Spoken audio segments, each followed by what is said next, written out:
El cardenal Norberto Rivera ha presentado su renuncia, 75 años, el derecho canónico así se lo pide.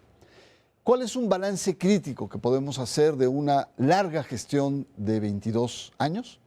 Ese es el tema de esta noche, la renuncia del cardenal Norberto Rivera, aquí en Sacro y Profano. Según el Canon 401 del Derecho Canónico, los obispos al cumplir 75 años deben presentar su renuncia al Papa. En la Iglesia Católica, solo el pontífice determina cuándo aceptan la dimisión y cuándo pasa a retiro. En el caso del cardenal Norberto Rivera, quien por esta disposición canónica ya puso a disposición del Papa Francisco su renuncia. Norberto Rivera nació en la Purísima Tepehuanes, Durango, el 6 de junio de 1942. En 1955, entró en el seminario de Durango e inició su carrera eclesiástica bajo la tutela de un poderoso y recio clérigo Antonio López Viña, quien fue obispo de Durango por más de 30 años. Fue ordenado sacerdote el 3 de julio de 1966 y obtuvo su doctorado en la Pontificia Universidad Gregoriana de Roma. El 21 de diciembre de 1985 fue consagrado obispo de Tehuacán. Su iniciativa más polémica fue haber clausurado el Seminario Regional del Ceresure bajo el pretexto de enseñar teología de la liberación. Fue promovido al Arzobispado Primado de México el 13 de junio de 1995 y fue investido cardenal por el Papa Juan Pablo II el 21 de febrero de 1998. Durante los 22 años como arzobispo primado, ha sido un actor conservador. De manera sistemática, ha condenado el aborto, a los homosexuales, el nuevo rol de la mujer en la sociedad y los matrimonios igualitarios. Ha protagonizado intensas polémicas como la disputa por la Basílica de Guadalupe, la defensa del superior de los legionarios de Cristo, Marcial Maciel, y escándalos por encubrimiento a sacerdotes pederastas como Nicolás Aguilar, entre otros. Su retiro está en manos del Papa Francisco, que podría operarse en algunos meses o años, porque depende de la voluntad del pontífice. Muy buenas noches, bienvenidos a Sacro y Profano.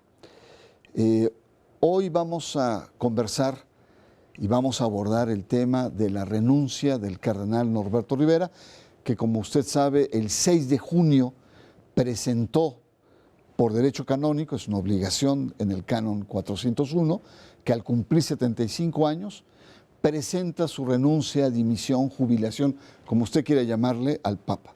Y es al Papa quien decide si lo acepta o no. Puede durar meses o hasta años. Así es que la renuncia de Norberto Rivera, el tema de Sacro y Profano, yo agradezco mucho la presencia de Alberto Atié, una persona que ha estado muchos años defendiendo el tema o abordando un tema espinoso en la vida de la Iglesia, como es el tema de la pederastia. Fuiste sacerdote en la Arquidiócesis de México. ¿Quién mejor que tú para conocer críticamente o aspectos críticos del cardenal Norberto Rivera? ¿Quién es Norberto Rivera? Muy buena pregunta. Hay que hacer un balance. Yo creo que llegó el momento. Norberto Rivera tiene una historia, desde mi punto de vista, porque la hemos tratado de estudiar, de ser un personaje que nace en la historia de la Iglesia con una consigna, que es precisamente la gran consigna de preparar el papado de Juan Pablo II en términos de acabar con la teología de la liberación y las iglesias, obispos liberacionistas, e instaurar la nueva evangelización con Marcial Maciel a la cabeza, después del Papa, el gran líder mundial de la liberación de Polonia, de la liberación de Solidaridad y de la promesa de que con Cristo, y si le abrimos las puertas, el mundo sería diferente. Fátima, muchas gracias por estar acá, una investigadora. Me consta que has trabajado muy a fondo el tema de Norberto Rivera. ¿Cuáles serían como las claves para entender a un personaje, digamos, de la talla del cardenal Rivera? Podemos entender a Norberto Rivera a través de las personas con las que se relaciona. Uno de los más importantes es su primer mentor, que es Monseñor Antonio López Aviña, quien fue obispo de Durango durante 31 años, es un obispo cristero, conservador, que muy conocido por su autoridad y por ser férreo contra todos aquellos que se opusieran a él. Otro de los personajes con los que podemos relacionar a Norberto Rivera es a Comprillone, el nuncio apostólico, también que fue gran amigo de López Saviña y que además fue perseguidor de todas aquellas personas que estuvieran a favor de cualquier corriente progresista en la Iglesia en México. Y también la última persona con la que se relacionó y que también es muy importante para Norberto es Marcial Maciel, el fundador de los Legionarios de Cristo, quien también fue cristero en sus inicios y con quien hace una alianza durante este tiempo junto con los legionarios para promocionar todo lo que tuviera que ver con la comunicación de Norberto, cómo hablar ante las cámaras, qué decir y sobre todo qué temas de agenda política promover. Vaya mentores, ¿no? Que nos está diciendo Fátima Moneta, ¿no? La parte del pastor duro, rudo, ¿no? Eclesiocéntrico como Aviña, el hombre de negocios como sería Maciel y el político, ¿no? Que sería el nuncio Girolamo Prigioni. ¿Qué comentario te merece este perfil que nos ha hecho Fátima Moneta? Pues que efectivamente son los personajes con los cuales se va a implementar la estrategia del papado de Juan Pablo en México. No hay que olvidar que con Juan Pablo II realmente comienza o intentan comenzar una nueva etapa de la Iglesia Católica en el mundo, en este contexto de la polarización de los dos grandes bloques, y en donde Juan Pablo II, junto con los miembros de su iglesia local, en ese tiempo Karol Wojtyła, pues buscan realmente una liberación del comunismo como el gran enemigo de la historia, ¿no? Vamos a retomar este punto, vamos a un corte, tenemos una primera aproximación, un personaje fuerte, con mentores con características diferentes, pero un aspecto marca este inicio del perfil de Norberto Rivera, este carácter eclesiocéntrico, este carácter clerical, yo diría hasta clericalista de nuestro personaje. Vamos a un corte y está usted en Sacro y Profano.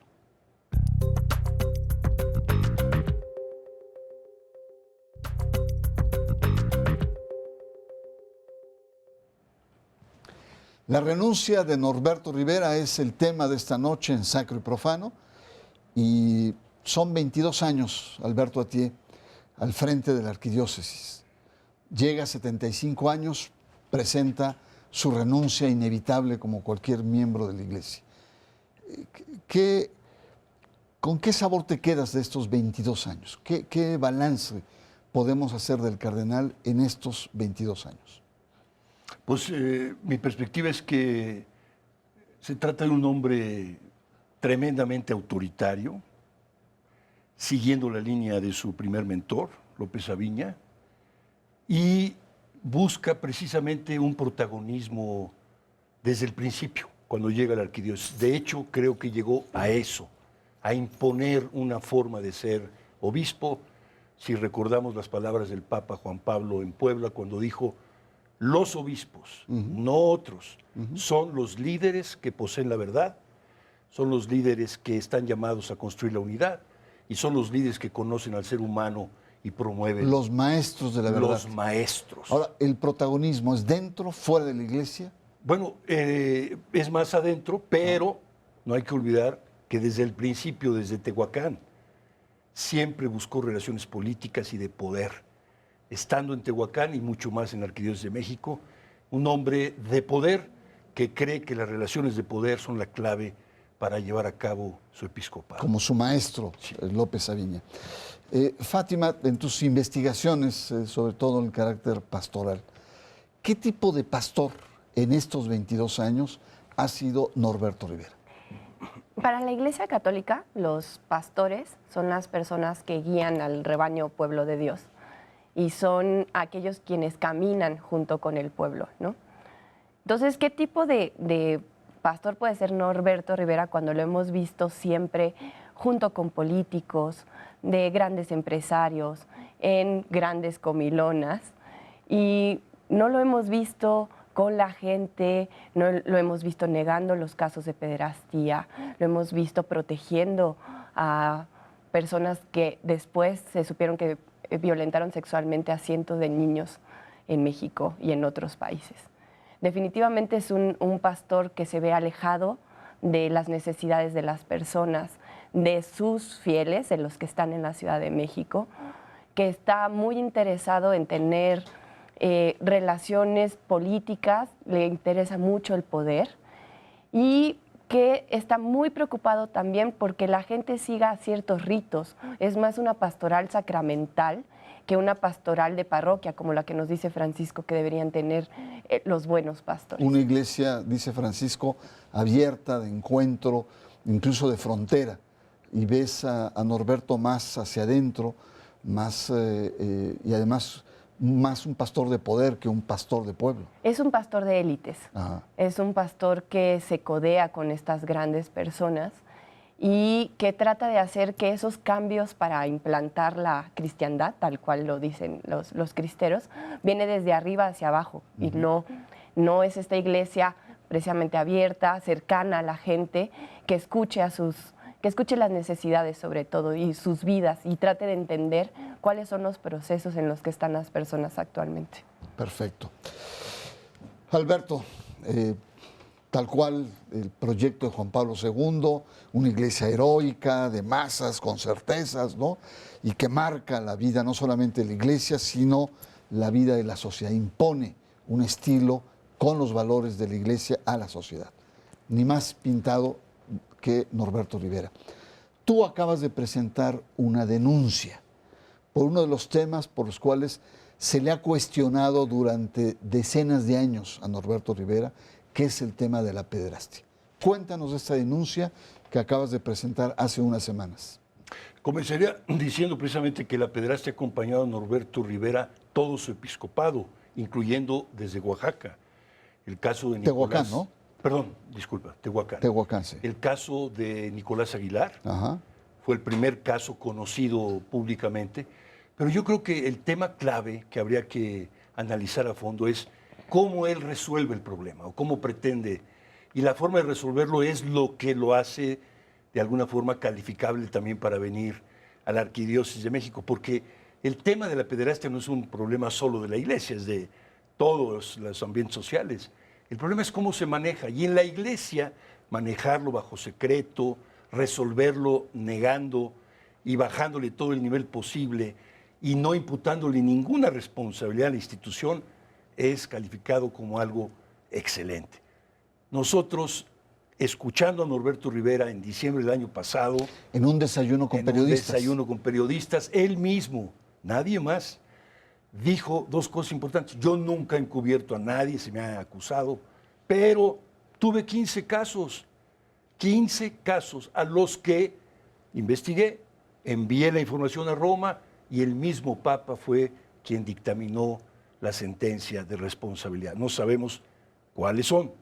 El tema es que hay que tomar la palabra. Norberto Rivera es un obispo, el tema de la palabra es clave en la Iglesia Católica. Nadie le tomó la palabra. ¿Qué significa tener 15 sacerdotes acusados de pederasta, más de los que se conocen ya públicamente? Bueno, pues significa tener a 15 delincuentes potenciales que abusaron de un número X de niñas y niños, de los que él informó a su institución, pero no cumplió con un deber fundamental como ciudadano mexicano, que es informar y denunciar ante las autoridades competentes. Nosotros preguntamos a Gobernación, a la Procuraduría de la Ciudad de México y a la PGR, que todavía no nos responde, y no encontramos información que nos diga que cumplió con su deber. Y por eso procedimos con abogados a presentar la denuncia para que rinda cuentas, Bernardo. En México se cometen miles o hasta millones de delitos de muchos tipos. La impunidad es exuberante en todos los campos, incluyendo el campo religioso. Muy bien, pues sí, es un tema muy, muy serio, muy de fondo, Fátima. esta impunidad y sobre todo yo agregaría el tema del fuero religioso, esta especie de una serie de privilegios que la sociedad secular le da, pero no está escrito en ninguna parte. Pero además de eso hay una serie de temas que están ahí pendientes, sobre todo en el campo de tensiones que ha tenido el cardenal con mujeres, con grupos de homosexuales, con matrimonios gay. ¿Cuál es tu opinión? Norberto Rivera, el cardenal, ha estado siempre en medio de grandes polémicas y es parte del protagonismo que decía Alberto, ¿no? El tema de pederastía es algo que le duele mucho a la gente y que en esta idea de la Iglesia como una sociedad perfecta, estas cosas no pasan, ¿no? Y tampoco hay cabida a otros temas de lo que le sucede a la gente actual, ¿no? Y ha sido categórico, muy tajante y bastante frío y calculador en temas que tienen que ver exactamente con las mujeres y los derechos sexuales y reproductivos. ¿Fríos? ¿En qué sentidos fríos? Porque uno esperaría cuando está como católico que un pastor que escucha a lo que le pasa a la gente pueda ser cálido y que pueda abierto, dialogante y que pueda dar respuestas. Yeah. Y cuando vemos a Norberto siempre es muy frío, muy distante. Y muy a rajatabla, decir, esto es por acá. Vamos a retomar este tema. Está usted viendo una evaluación, una parte de evaluación crítica del cardenal Norberto Rivera. Forma parte de una concepción mucho más global de lo que es la Iglesia bajo Juan Pablo II, una maestra de la verdad, donde los obispos juegan un papel central, y uno de los aspectos probablemente más cuestionables de todos estos 22 años, y hasta más en el caso de Norberto Rivera, es justamente el tema de la pederastia, es decir, la tolerancia intereclesial a los abusos sexuales cometidos por el clero a niños indefensos. Vamos a una pausa. Está usted, Norberto Rivera, su renuncia, sacro y profano.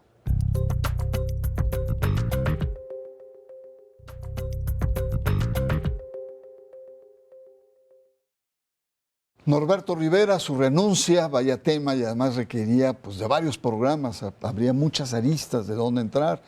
Indudablemente tendrá aspectos positivos su periodo como arzobispo, algunos otros elementos que probablemente requieran enfoques y disciplinas diferentes para analizar. Pero, Fátima, yo te quiero preguntar, sobre todo ahora que él sale, ¿qué tipo de pastor se requiere para una ciudad como México, moderna, dinámica, vinculada a nivel global y que aparentemente tuvo momentos de muchos desencuentros con un pastor tan tradicional como fue Norberto Rivera? Bueno, tendría que atender primero a los llamados que hace Francisco desde que empezó su pontificado, de retomar un poco lo que es la pastoralidad de parroquia, que sean pequeños espacios donde la gente pueda encontrarse, donde los mensajes sean cercanos, donde los pastores puedan escuchar lo que dice la gente.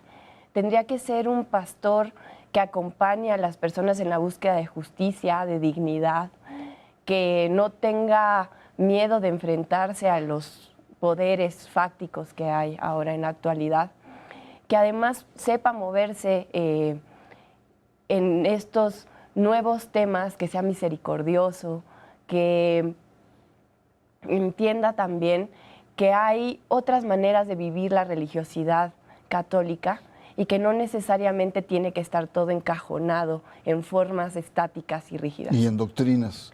Por lo que entiendo, un pastor más dialogante con la realidad y con el tipo de ciudad, una megalópolis compleja, moderna, etcétera, ¿no? Y bueno, Alberto, ¿cómo te imaginas ahora? Hemos vivido 22 años con un arzobispo doctrinal, conservador, con una gran fuerza, presencia en los poderes. ¿Cómo imaginar la Iglesia sin este tipo de personajes? Te lo digo de manera más directa. ¿Cómo imaginar la Iglesia sin Norberto Rivera?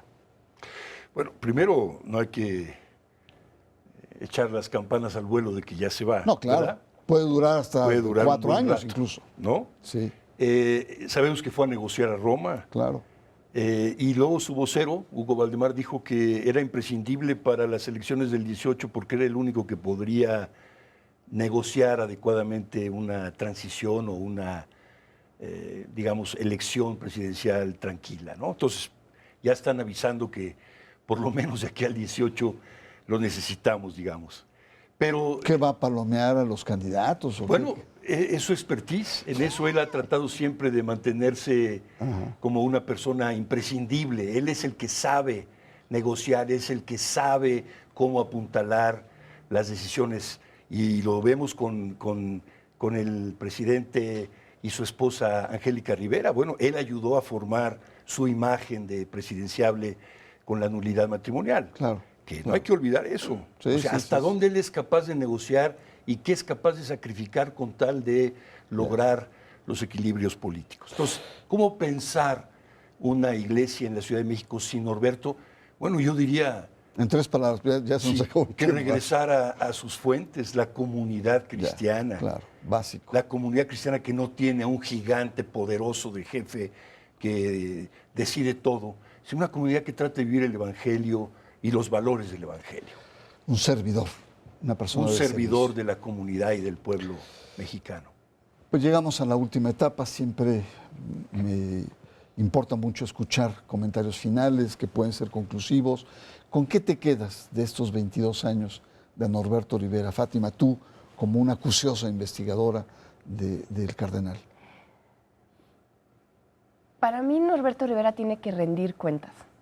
Nos tiene que rendir cuentas a las católicas y católicos de este país, y sobre todo de esta ciudad, de lo que ha hecho en estos 22 años, donde no nos hemos sentido ni incluidos ni escuchados, donde hubo un cambio total de lo que se plantea en el segundo sínodo por Corripio Ahumada, donde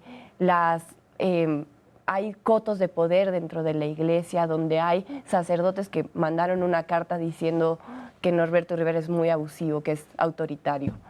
Los católicos y las católicas de esta ciudad lo que queremos es que haya un cambio real sobre una pastoralidad que nos haga sentir que podemos vivir nuestra religiosidad sin imposiciones, sin que nos excluyan de lo que nosotros consideramos que puede llegar a ser nuestra iglesia.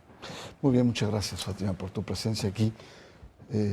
Alberto, sabiendo muy bien con toda esta carga de años que llevas, ¿con qué te quedarías con este anuncio de renuncia de Norberto Rivera? Yo, haciendo mi balance personal, porque fui sacerdote 20 años de esta diócesis y luego continué luchando desde la ciudad y de otras partes contra la pederastia, yo diría que Norberto Rivera ha hecho un enorme daño a la comunidad eclesial y a la sociedad en general, porque no fue, de que yo sepa, nunca un líder, punto de referencia para ayudar a pensar desde la fe y desde el Evangelio los grandes problemas que vive el mundo contemporáneo. Fue un hombre que condenó, que se impuso, fue un hombre que trató de avasallar y de hacer a un lado cualquier discordancia con su forma de pensar. Fue un hombre al que le tuvieron que exigir que pidiera disculpas a los gays sobre la forma en la cual los insultó, los humilló, los despreció y los condenó. Entonces, es un hombre que definitivamente ha dañado mucho y yo creo que la iglesia en general, en México, en la ciudad, y a la sociedad mexicana crítica, plural, pues se necesita un tiempo grande para una reconstrucción y una nueva referencia con los valores cristianos. Alberto, agradezco mucho tu testimonio y tu presencia aquí en Sacro y Profano. Y yo me quedo de lo que hemos venido conversando, de la necesidad de contar con un pastor cercano a la gente, es decir, una persona que tenga una actitud de servicio, una persona que no se sirva de la sociedad, sino que utilice los grandes valores que tiene la Iglesia Católica, la religión cristiana, como todas las religiones, al servicio de la comunidad. Y que se espera una evaluación profunda, seria, crítica de un actor que trajo una hipótesis más vinculada a una relación del Evangelio con el poder. Ese fue Norberto Rivera. Son tiempos que ya concluyeron, que ya acabaron. El Papa Francisco abre otro compás, otro ciclo en la vida de la Iglesia y probablemente, yo lo espero, tengamos otro tipo de pastores en la Iglesia mexicana. Muchas gracias por su atención. Yo lo espero la próxima semana aquí en Sacro y Profano.